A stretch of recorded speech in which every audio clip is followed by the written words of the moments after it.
24 घंटे का जिला स्तरीय अखंड श्री दुर्गा चालीसा पाठ ये क्रम नगर परिषद बांद्री के ऑडिटोरियम हॉल में 24 घंटे तक अखंड चला। इसके समापन बाला के अवसर पर विशिष्ट अतिथि के रूप में संगठन के केंद्रीय अध्यक्ष सिद्धाश्रम रतन पूजनीय पूजा दीदी जी का शुभागमन हुआ।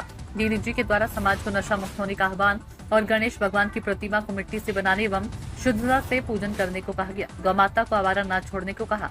उन्होंने कहा कि नशे रूपी महामारी को हमें इस देश से बाहर करना है और उसमें सभी को मिलकर के कार्य करना होगा। बच्चों में शिक्षा, स्वास्थ्य और संस्कार पर ध्यान देने को कहा। उन्होंने कहा कि संगठन से जुड़कर आज तक करोड़ों लोगों को नशा छोड़कर सुख शांति का जीवन जी रहे हैं एवं शारदीय नवरात्रि में होने वाले त्रिदिवसीय आत्मोत्थान शिविर में आने का सभी का आह्वान किया गया, जो पंच ज्योति शक्ति तीर्थ सिद्धाश्रम धाम में आयोजित होना है।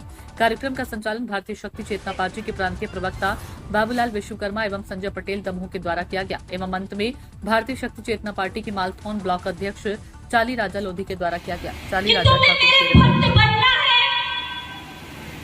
तो तन मन धन से बनो, अपने हृदय में स्थान दो, वरना तो दिखावे की आवश्यकता नहीं है। तुम मेरे भक्त बनो ना बनो, लेकिन केवल और केवल मेरी विचारधारा भी अगर तुम्हें सजी लग जाए तो उस विधान